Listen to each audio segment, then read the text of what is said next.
Good evening. My name is Mark Hawanil, and I'm the Vice President of the Homeowners Association in Leilani Estates. Just to give you a brief history of myself, I grew up in Kalapana back in the days, my childhood days. I've seen all these eruptions happening. Back then, the eruption was mellow. This eruption now is angry, and we all know why. We locals, we know why, but we don't like say anything.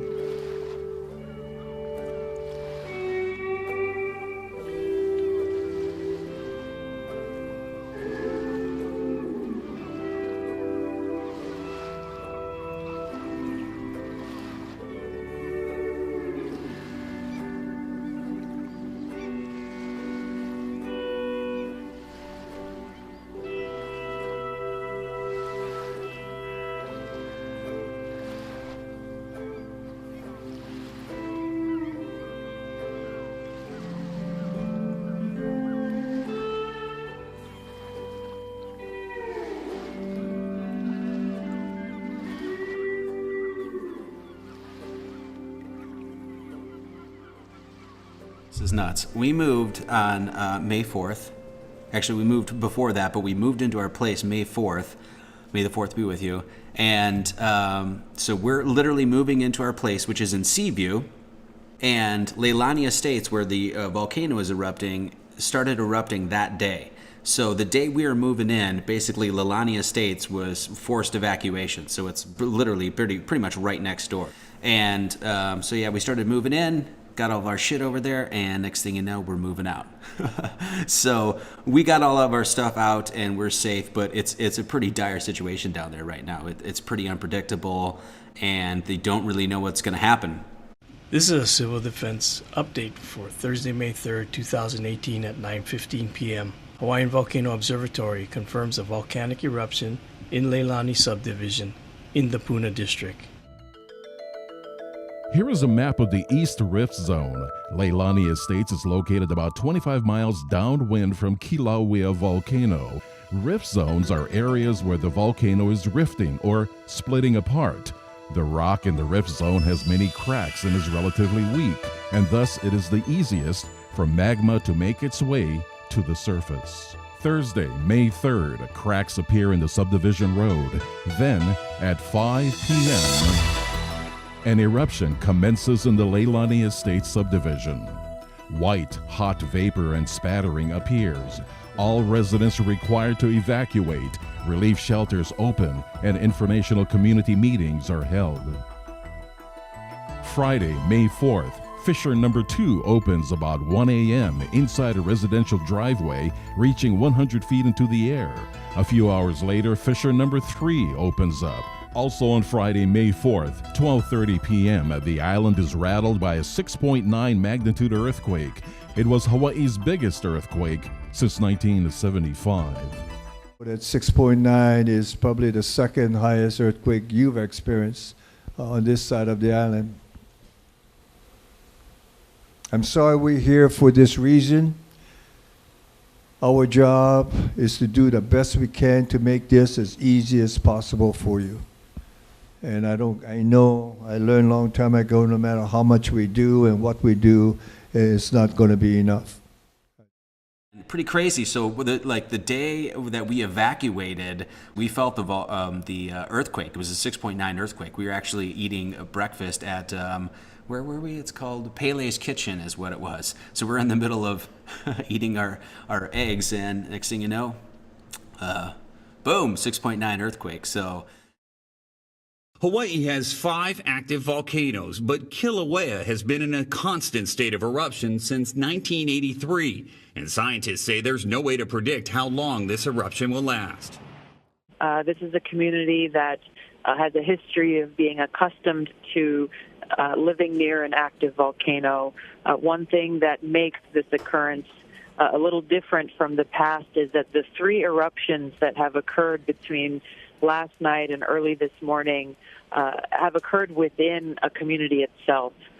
This is not what has happened before with slow-moving lava coming down the mountainside, but these are actually eruptions due to underground activity that have occurred within kind of a well-populated subdivision here in the Puna district. The crazy thing, and this is actually what I wanted to share with people, as Jennifer and I, when this whole thing was going on, the locals were really concerned about this geothermal plant that is right by in the area of Pahoa, which is essentially right by Leilani Estates where the fissures are. And this geothermal plant was put there, I don't know how many years ago, I guess 30 years ago or something like that. And so we started doing some research on it. And so here is in the yellow there, that's the circle of the geothermal plant, and it was made by Ormat Technologies, and its company's main production facilities are based in Yavne, Israel. And as you can see, that's when in the red there that's circled, that's when the fissures started opening up. So this is like one of the earliest images of when the lava started. So that's like that was like the first fissure that hit.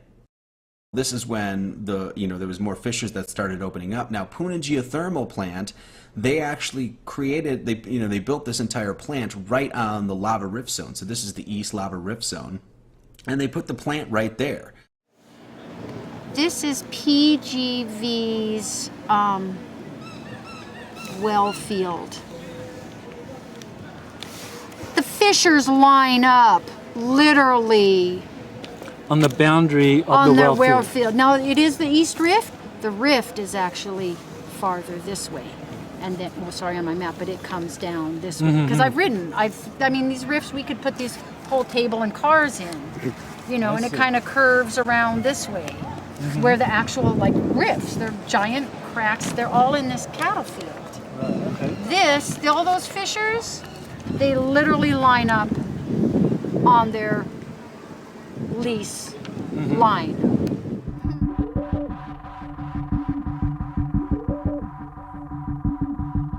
Okay, here's how geothermal works.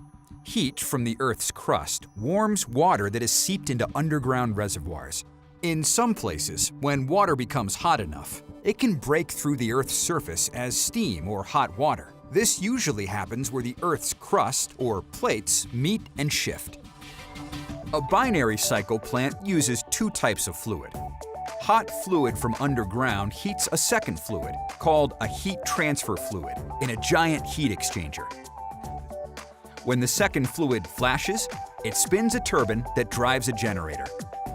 Ormat has decades of experience in the industry, developing clean, dependable, and renewable geothermal resources, building power plants, and delivering thousands of megawatts in over 30 countries.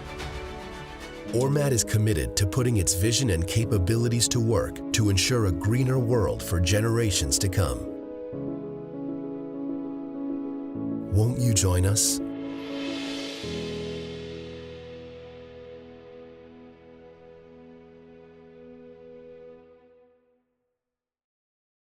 Puna Geothermal Ventures' location is in the lower East Rift Zone and very close to the lava breakouts. I would like to emphasize that the facility today is safe. As part of our emergency procedures, the facility has been shut down. That's the two critical risks, the pentane on site and the lava or a fissure opening up in the facility, in the wellhead, where the fuel is stored would, clearly ignite the pentane on site. I believe there's 50,000 gallons or so, and that would be a very, very hazardous situation. There has been discussions or estimates that should all of the pentane on site explode, that the blast radius might be as much as a mile. Okay, what does isopentane smell like? Do you know? Anybody know? It smells similar to gasoline. I mean, it's a carbon-based derivative of the refining process. It's a carbon C5, butane, propane, pentane. They're all related. If it's a slow-moving lava flow, what's the emergency plan as opposed to a fast-moving lava flow? Then that's a good question. I guess if it's a slow moving lava flow, then our response will be slow. I don't know. It's a tricky question. And the fissures are opening up as you can see in red. The circle in red there is the Puna geothermal plant, and the fissures are heading right towards that. And so there's another one that opened up, the 16th one that opened up, and it opened up on the other side of the plant. So basically, you've got fissures on one side of the plant and the other side of the plant, and kind of surrounding the thing. We just got our daily update from Civil Defense. They talked about the new fissure 16, that's about a mile away from Puna geothermal. 2 new fissures opened today. That makes 17 total. First at about 6:45 this morning, about a mile northeast of the others at Leilani Estates and a mile below the Puna geothermal plant property. More outbreaks are likely, and communities downslope could be at risk of being inundated by lava. Oh, this is as close as I'm going. Crazy.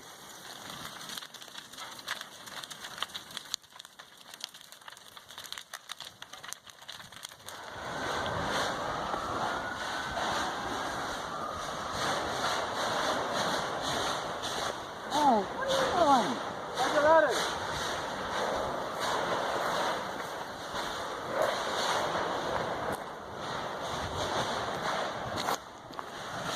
I mean, I don't know what to look at anymore. I just hope my mom doesn't see this video. So they're predicting that the volcano is going to blow.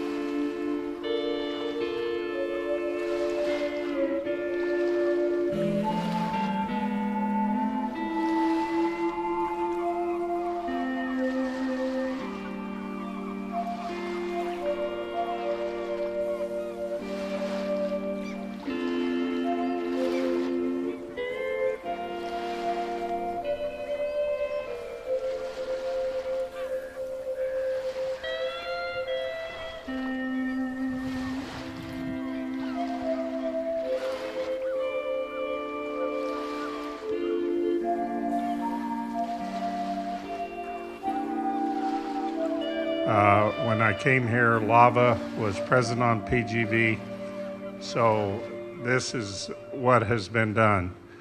The first was to remove hazardous material, primarily pentane. That goal was done, but when they shut off their plant, the pipes continue to be full of hydrogen sulfide, and even though they removed the pentane from the plant, some of the plant had residue pentane in it. If the lava were to come into that field, then that residue would have been released to the community.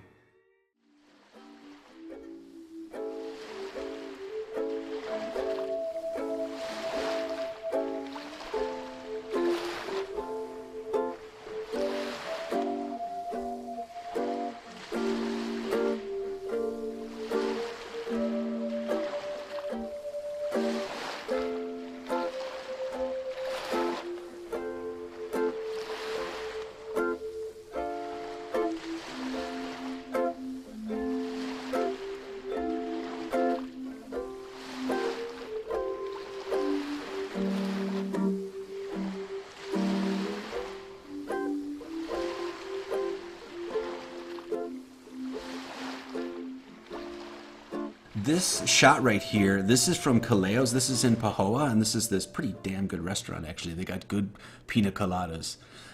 We took this shot. This was a couple weeks ago, and that in the background is the lava, and you can see it's red from the lava flow. It's pretty crazy. So I just want to show the new lava flow map.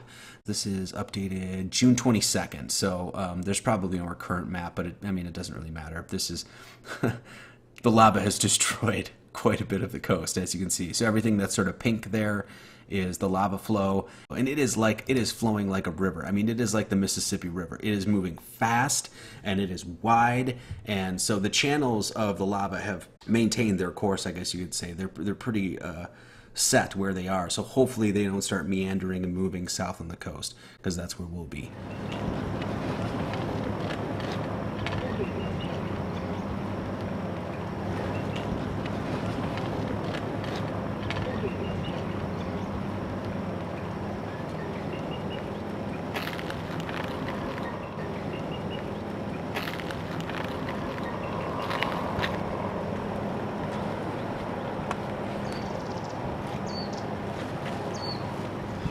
So right now it's taken out that whole coastline over there is just unbelievable, and now it's just a field of lava.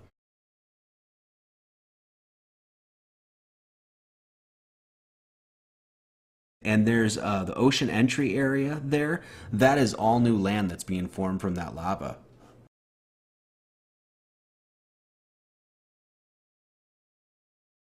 This is the crater that the lava lake drained at, and this is drone footage from the USGS once again, but that crater was like 12 acres and now it's like 120 or something like that. I'll play that again. So I mean, it is enormous, and I think it took out some of the parking at the park, so where you could usually just drive right up, it took that whole area out. So pretty crazy.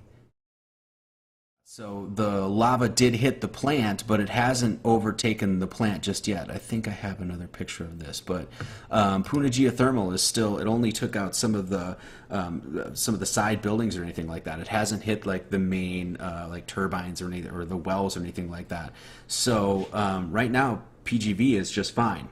They don't know what gases are still in there. Supposedly there's pentane that might still be in those wells, and if that blows, then you could have a lot of explosions and all that sort of stuff. It's really just a big question mark. No one really knows. But as of right now, Puna Geothermal has not been taken out.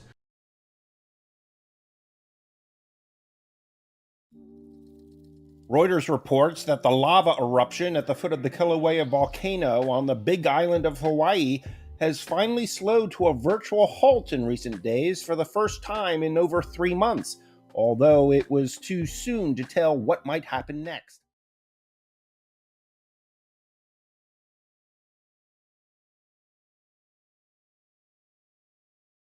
Now to this morning's other big story. Tropical storm Isel is bashing Hawaii's Big Island. Trees and power lines are down, and flash flood warnings are out. Water is coming in from everywhere. This is boiling pots and Petey Falls.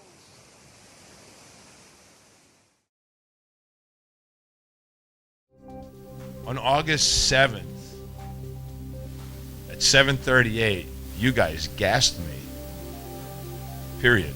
On Saturday, the Puna community had a chance to directly question company and government officials about the Puna Geothermal Venture steam release the evening of August 7th. Winds from Hurricane Isel knocked out transmission lines from the plant, which ended up in a steam release of hydrogen sulfide. Some residents say they began feeling ill, but were unable to evacuate in the storm. We couldn't evacuate. People like Leilani Estates resident Mike Hale. They said, you have to go back to your house and close the doors and windows, and that's it. There's nothing else for you to do.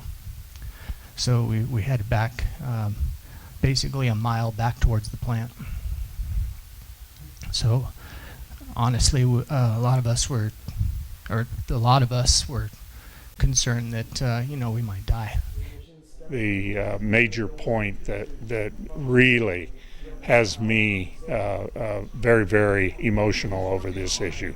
The major point is that plant should have been shut down before Tropical Storm Isel arrived. And the fact that the plant was operating at relatively high power when a hurricane came, when it was known that if there were transmission line failures, it would result in a release to the community, when it was known that the community would be trapped in their homes due to trees, I find it incomprehensible that a group of public decision makers could make such a decision. But the decision, according to Mike, was made that to keep the plant running. During a hurricane warning, I mean, I just cannot even comprehend that decision, if that is of truth. We could be talking about this incident could possibly be the biggest release of hydrogen sulfide since blowout. The deputy director for the Department of Health, before even the roads were open, and then again about 2 weeks later, made statements saying that there were no health effects from this release. This is Azelle, the night of Azelle. The power was out. PGV has 3 samplers around its facility. They're all on regular power. They all go down in a power outage. If they have a permitted level and they exceed that, they should be held to that. That's what those enforcement levels are for. But you didn't have any monitoring data, so how do you know? Okay, so I won't put you on the spot. The power was out. We don't know. Why, if you didn't know, did Department of Health go into the press and publicly say that there were no impacts in the community? Our folks and our system responded exactly like our design system was supposed to. Less than a year and a half ago, Hurricane Azelle came through the community and knocked down a lot of trees and a lot of power lines. PGV had an uncontrolled release, uncontrolled and unabated release for hours. In the vicinity of the plant, every single road was blocked by fallen trees. Civil Defense came on the radio and said there's been an uncontrolled release at PGV. Please evacuate if you feel uncomfortable, if you smell the gas. Evacuation was physically impossible. Now I ask those of you colleagues who, I know a lot of you are busy, you're doing other things, I'm talking too long. I ask you for 1 minute to imagine being trapped in your home, or your friend, or anyone being trapped in their home, hearing and smelling and feeling a poisonous gas release without any physical ability to get away from it. These are actual civil defense declared emergencies at the PGV plant. There were 18 on this list, and this is not a complete list. This study was finished in 1999, and I have no idea what's happened between 1999 and now. Hundreds of people in my neighborhood have been poisoned over a dozen different occasions.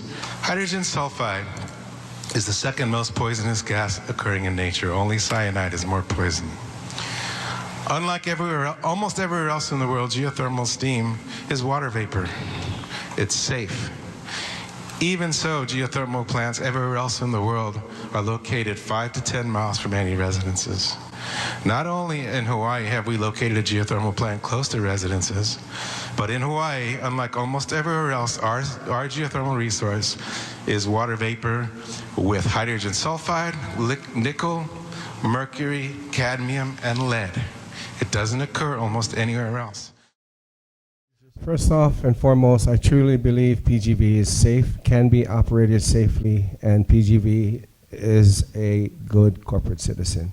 There are other places in the world, this is my opinion, please, okay? Thank you. There are other places where there's geothermal power plants in Lava Zone 1 and volcanic activity in the Philippines. There's numerous plants in Indonesia, in Iceland, in Africa. It's worldwide. We're just fortunate to have one here on Hawaii Island. In neighborhoods.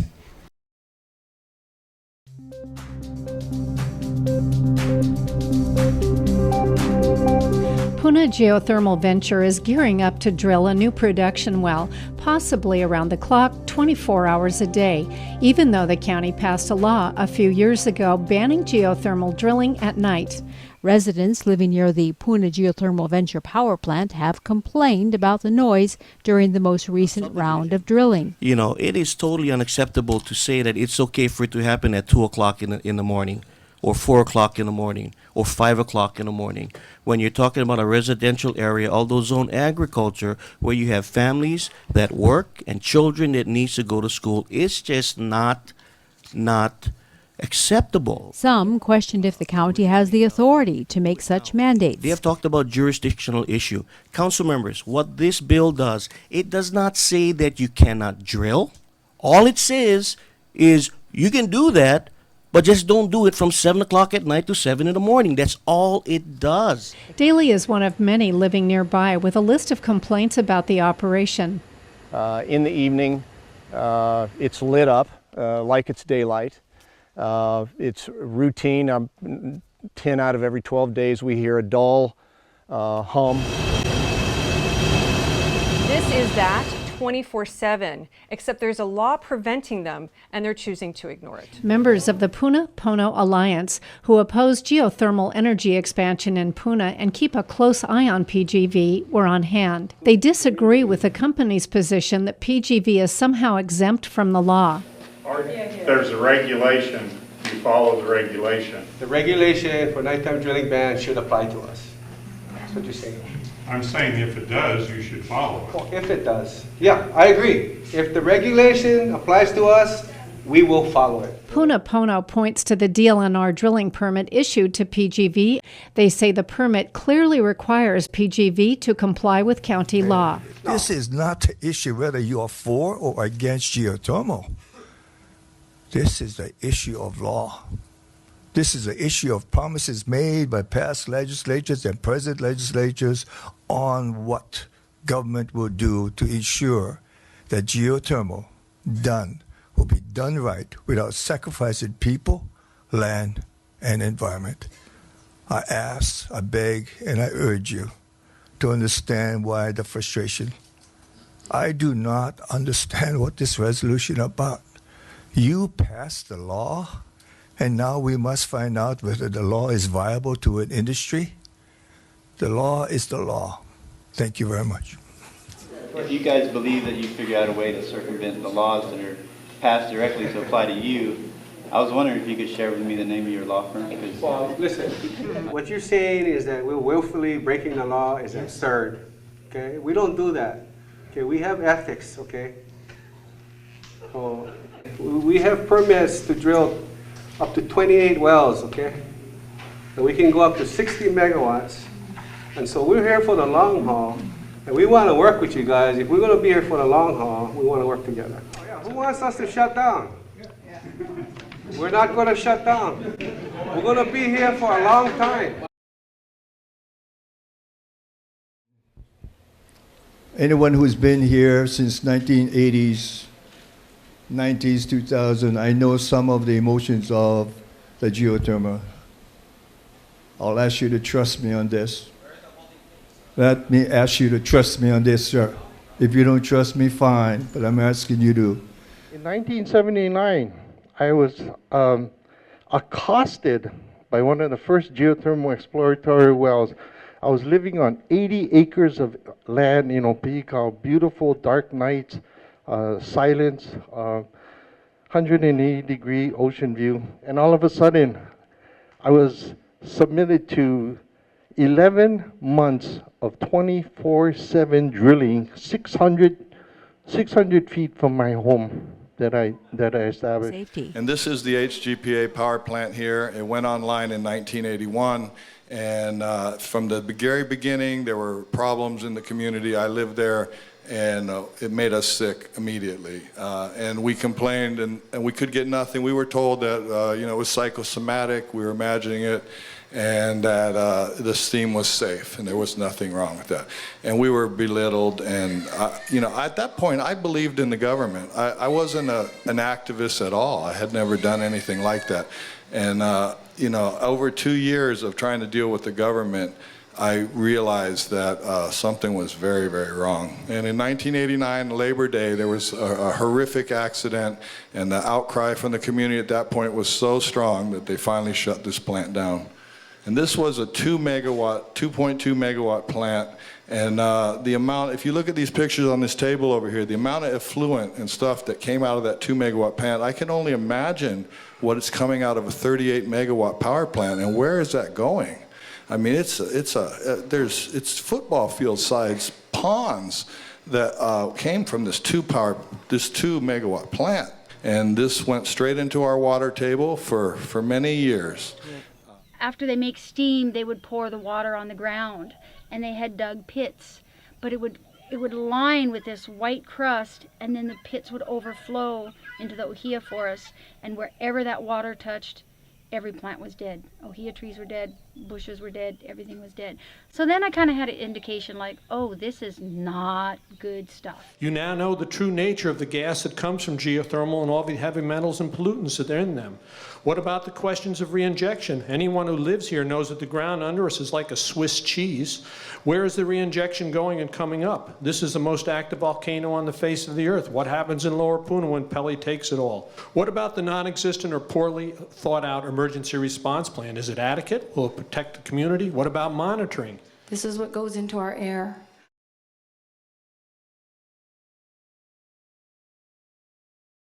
We were promised that this would be a closed system plant. It's not. What happened was after 2 years, everybody was telling me, oh, you know, you guys, we can't do anything, just hang on and we'll help you. And I waited 2 years, and at the end of 2 years, I just walked around in the neighborhood and I knocked on people's doors, and there weren't very many people living there. I knocked on everybody's doors, and they were all sick, everybody. And they wrote letters, and I took those letters to the state. And they wouldn't do anything. The people in the county government and the state government absolutely would not help us. The U.S. Environmental Protection Agency has cited Puna Geothermal Venture for 14 violations. The EPA began an investigation into PGV's compliance with the Clean Air Act following a March 13, 2013 hydrogen sulfide release. A really, really loud sound, like a jet engine, only that wasn't working properly. I mean, it was screaming is all I can describe it. It was just a really loud screaming noise. Now, over a year later, the EPA says PGV failed to perform or document important inspections or tests and failed to maintain a safe facility, taking such steps as are necessary to prevent releases.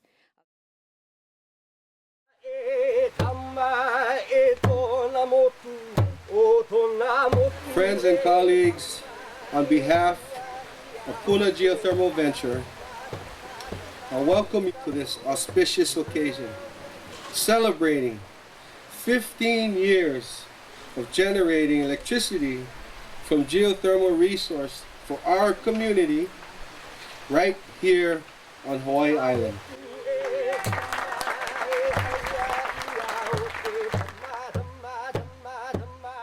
I would like to take a moment to acknowledge the vision of the Lyman family, owners of this land, who have been excited about the potential of this natural energy resource for many years.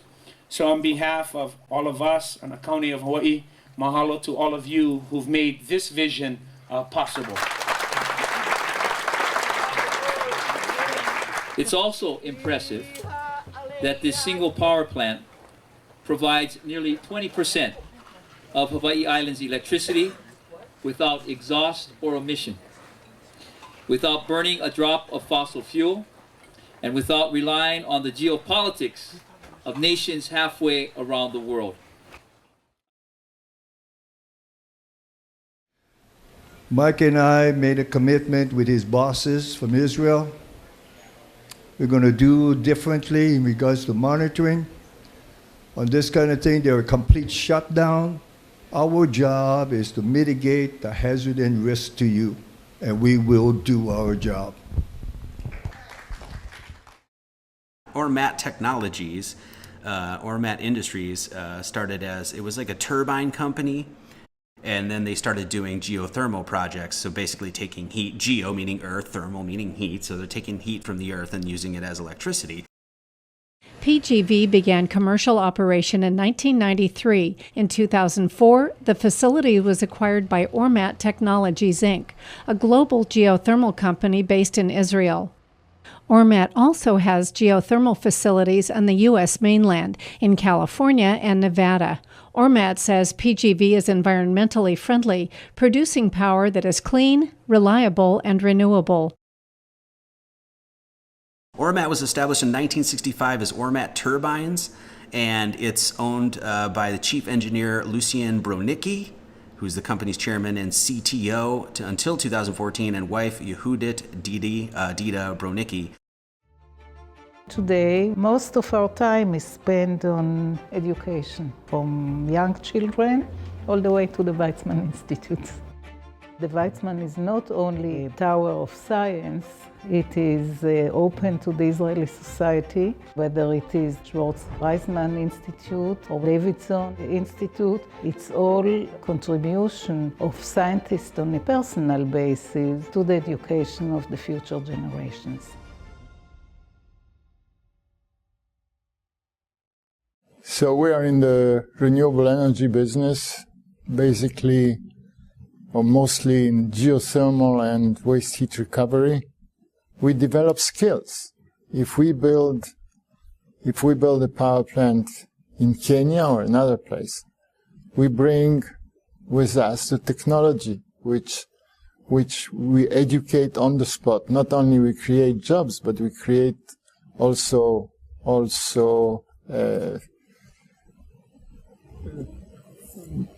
generally good-paying jobs and jobs which have a future.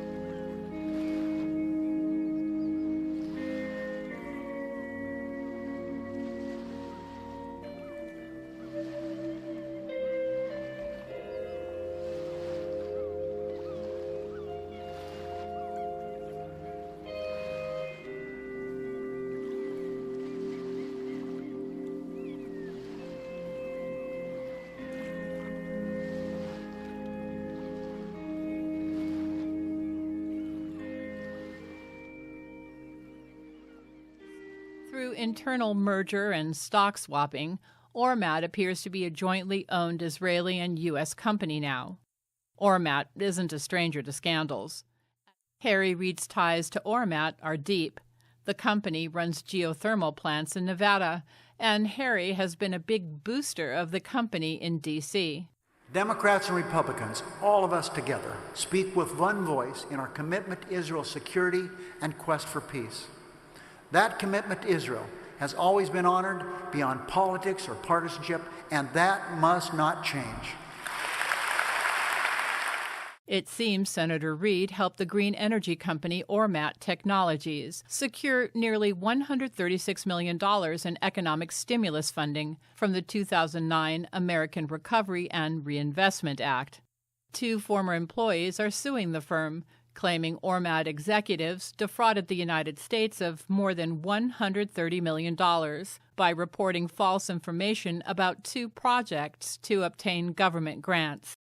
It's also worth noting that Ormat's Department of Energy award came a year after investors sued the company for allegedly inflating its stock price through fraudulent accounting and overstated financial results.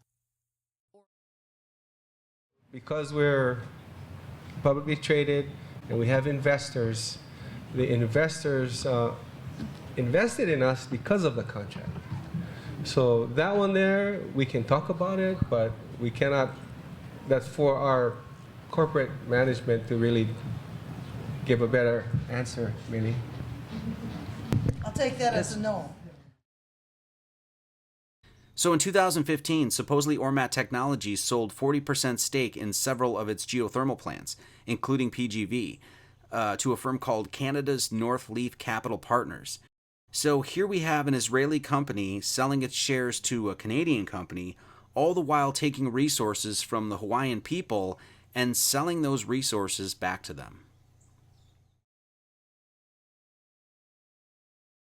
This is Ormat's insurance policy, and it says here, this comes directly from their website, Ormat provides an update on the Puna power plant in Hawaii following the Kilauea volcanic eruption, and it says Ormat has property and business interruption insurance policies that include insurance coverage in the event of volcanic eruptions and earthquakes in an amount of up to $100 million combined. The company is working with its insurance broker and provided notice to its insurance carriers regarding the situation at Puna and expects to submit a claim under its business interruption cover. Now, what's interesting about this is that for Ormat, this was a good investment either way, right? So they got money from the Israeli government, they got money from the United States government, and then they put this Puna geothermal plant up right on a rift zone, a lava rift zone, where there are earthquakes and lava has flowed before, and against the people's will, right? So if they put that plant up and that plant made them money for 30 years, next thing you know, an earthquake erupts and the whole plant goes down, well, guess what? They made money for 30 years, and then they get insurance money when the plant goes down. Now, it's pretty interesting that everyone knew, that's why everyone was so upset, they obviously knew that eventually something was going to happen to that plant because it's on a lava zone and earthquakes happen on the Big Island because you're on the world's most active volcano. So for them, it was a safe bet. They're like, no, we'll just put it up and we're going to make money either way. If the plant continues to operate, we're going to make money, and if the plant goes down, we're going to make money. So, and all at the expense of the people that live there, of course.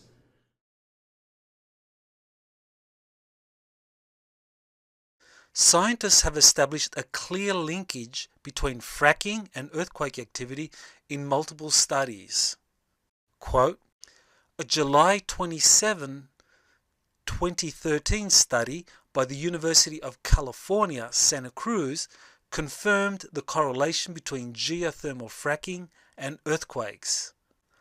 A 2013 study by the Committee on Induced Seismicity Potential in Energy Technologies concludes geothermal drilling causes earthquakes. End quote. But the thing is that the fracking is known to actually cause earthquakes. So this comes from PBS. It says earthquakes triggered by fracking, not just wastewater disposal. The small earthquakes were always during or right after fracking, and they're also confined to a limited area.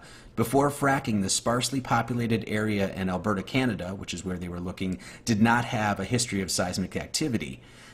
So basically where these fracking plants went in, they found out, oh, there was some seismic activity that was created from fracking, because it basically destabilizes that whole area and then can cause earthquakes. And so people were wondering, hey, is that what's going on at Puna Geothermal? Despite claims to the contrary, Hawaii geothermal production is uniquely dangerous because it is placed directly on a volcanic hotspot in a highly geologically unstable area. Geothermal can result in problems here, like the release of toxic chemicals into the air and groundwater, and even earthquakes, as it has in other places. Geothermal projects have even been shut down from earthquake risks. Geothermal energy is an inexhaustible, clean and constant energy source, but there's still a lot of uncertainty about its cost and safety. The injection of fluids into hot rock can cause fracturing, which can generate low-magnitude seismic activity. Drilling in Basel in late 2006 and early 2007 caused a series of earthquakes, some greater than magnitude 3. Measurements taken by the Swiss Seismological Service showed that after drilling stopped in July, there were 400 aftershocks. They said these could continue for months or years.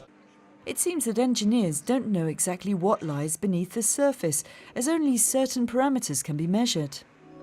72 miles north of San Francisco, a sprawling tangle of power plants, pumps, and pipes work non-stop to mine steam from the ground and convert it into electricity. But for nearly 50 years, it's been generating more than just clean, renewable energy. This green line dashed line here is the amount of earthquakes over magnitude 1.5, and you see it has a pretty good correlation with the amount of fluid injected here. The importance of this is it allows us to really say, all right, human activity is causing the activity of the earthquakes. That's right. humans can actually cause earthquakes. All it takes in most areas is a little extra push, a little extra stress introduced in the right way on pre-existing faults and fractures to cause small earthquakes. That little extra push happens when humans mine, pump, drill, and dam to generate energy. Yesterday, investigators confirmed the 2017 earthquake in Pohang was not natural but man-made. Today, residents of the port city have pledged to sue the government. Cha Sang-mi zooms in on their response.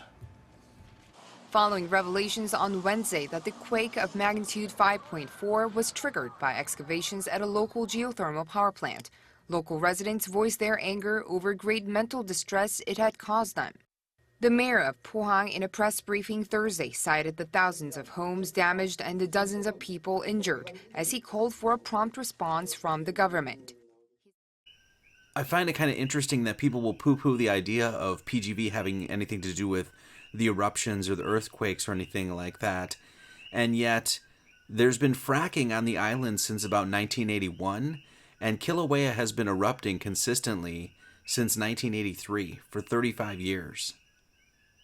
But Kilauea has been in a constant state of eruption since 1983, and scientists say there's no way to predict how long this eruption will last. This is the HGPA power plant here. It went online in 1981, and even if we were to say that PGV had nothing to do with the earthquake or inducing the eruption or helping cause the massive outflow of lava, even if that's the case, it defies logic as to why anyone would think that putting a geothermal plant in Lava Zone 1 on the Big Island is anything but insane.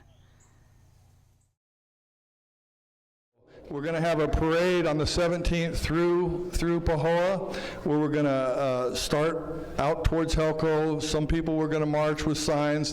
First day they'll get as far as Pahaku Circle. Then the second day we're going to march from Pahaku Circle to Panieva, where we're going to camp. And then the third day we're going to march into Helco on Monday. Hopefully you'll all join us and bring people to that march on Helco. And we want to stop the contract. Thank you.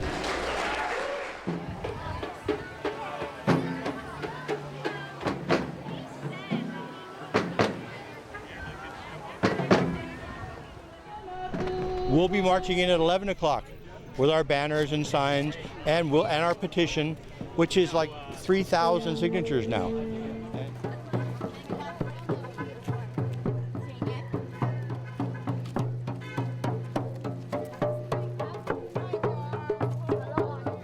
You're going to say that geothermal isn't something bad to Hawaiians? Well, it's a rape of my belief and my traditions. And you ain't going to tell me to get nice rape. And you, Dwayne, you knew that long time. You should be cleaning up the whole pot you was part of making. Sorry, I have to interject. I mean, I think we can be cordial. Come on, I been know, at it for 30 years. I know it's Where were you in 83? I Not know. born yet. If I live there and my kids get sick from something you approve, you guys gonna be responsible. And I'll come to you to collect that responsibility. So don't pass the buck. Do what is right. And it ain't your money, it's prostitution money. And put it back where it belongs. That's my statement. Now, you have heard that the EPA says that the nearest community should be maybe 10 miles from the plant, not 2,000 feet. I have heard the allegation that workers from PGV have to sign a secrecy agreement when going to work there. Certainly the production methods are straightforward. Steam turns turbines that produce electricity, not proprietary information. If problems and pollution releases are happening and not being reported, maybe this should be looked into. Why secrecy? Good thing to look into. What about the... Your spiritual teachings probably teach you some form of the following things. Do unto others as you would have them do unto you. Compassion and kindness are essential core values. These phrases are really the same thing. I urge you to care about your neighbors and care about fair process. First of all, there's a lack of common sense. This is just nonsensical, and really, there's a lack of, and there's a lack of looking out for the public good. And in this case, the public good is health and safety. And the worst thing is, there's a lack of government action. The government is not doing their job to protect the people in Puna. The same thing is happening all over the world with your corporations. There's problems, and they're not being addressed because they have permits. The wonderful health department permit. I mean, let's do it, guys. Come on, where's your heart? Come on, Mike, you're part of this community. Where's your heart? Isn't it getting old? Isn't it getting real old, this stuff? Doesn't it make you feel shitty? Is the money worth it? Tempers flared until ultimately this scuffle broke out to end the meeting. Anybody here out to destroy Puna? We've been around against geothermal ever since it was proposed on the Big Island. I understand people's concern, but you know, for have you sit there yell at me about destroying Puna, when my middle name is Puna Pai Mahala Ika Hala, and everybody here, we're trying to take care of Puna, okay? Wait, hold on one second. Hey, you can continue all you like, but let me finish. Brother, I'm not going nowhere. I said I'm going to stay here. You don't need to interrupt, okay, my brother? So we're not even going over Yes, I can. You know what? I'm going to just close the meeting, I guess. And if we don't stop these geothermal power plants, they're going to build them. And so nobody's going to do it for us. We have to do it. The state says they want to have a sustainability in food and in energy. What Puna has done is built that sustainable community. And what do we get for that is that these guys want to come in here and build a giant industrial park. So when the lava finally stopped, Jennifer and I ended up buying this little off-grid cabin, and our place runs off less than 2,000 watts of solar. And there are a ton of people out here that live off-grid and even live on-grid that rely predominantly on solar. With the tropical sun here on the Big Island, there's no shortage of energy to be grabbed from the sun right above our heads. In fact, when my fiancée Jennifer lived here in 2014, she lived off-grid and had solar, and during Hurricane Azelle, her house was literally one of the only houses in her whole area that had power. When we first got into geothermal, it was supposed to have some savings to the general public, some savings to the Hawaiian community, but it never did materialize. In 1988, 8 Hawaiian women, myself included, we began to learn the pele practice from Antipua. We are called Kalai Makavalo. We are traditional practice. Antipua taught us for 5 years. Today we practice not only in the forest, but we also practice in the legislature and anywhere else where our resources are taken. The problem that we have and the problem that we saw there is a problem that is historic. Geothermal resources belong to the Hawaiian people and the public. They're a public trust energy asset. And the law requires that the state and its subdivisions must ensure that these are developed in a way that brings a primary benefit to the community.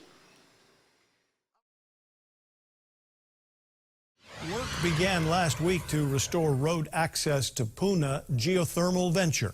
Access to the power plant was cut off in May due to Kilauea's volcanic eruption. The county approved a grading permit for the work.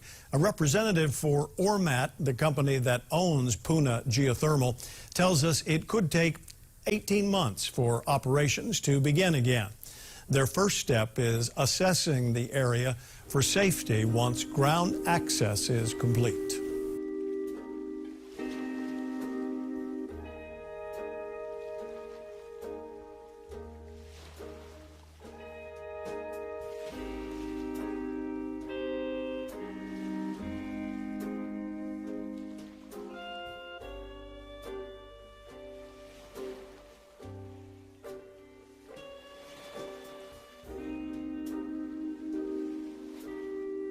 So I've only been on the island for a little over a year now, and so I'm still kind of an outsider, and so I know I certainly can't speak on behalf of the people of the island. But since I did live through the experience of Pele erupting and all the panic around PGV, I felt like it was kind of important to share my perspective. It is crystalline clear that the people of Hawaii do not want Puna geothermal. Not only is the power generated here not needed, but it is also not to the benefit of the locals. There is an entire community here in Puna, one that I am now a part of, that has nothing but animosity, resentment, and justified rage at PGV. The wisdom to put a geothermal plant with highly explosive and toxic materials right on an area prone to earthquakes, on a lava rift zone where lava has flowed many times before, on the world's most active volcano, is so monstrously stupid and outrageously irresponsible that the only true word for such a decision would be psychopathic. The fact that lava literally surrounded Puna Geothermal and did not completely destroy the facility is a miracle in and of itself. It's in the belief of some of the islanders here that this was Pele giving us a wake-up call. It was a warning for the future. Pele was teaching the people of this island and the people of the world a lesson with this last eruption. And what lesson are we to learn? The lesson, old friends, without a shred of doubt, there's those who sell fairy tales, and then there's Ormat.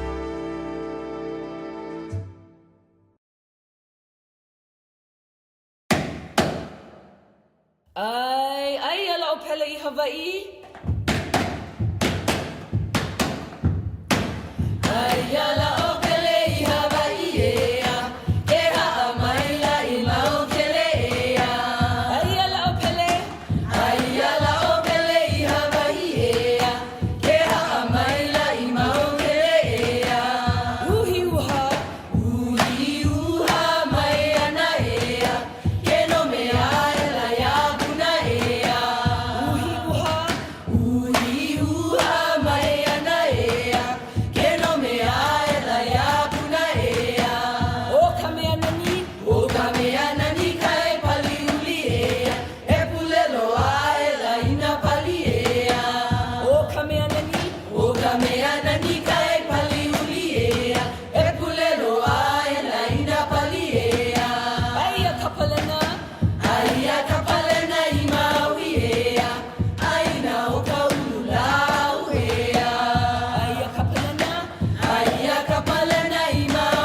He inoa no, hi iakai ka poli o Pele.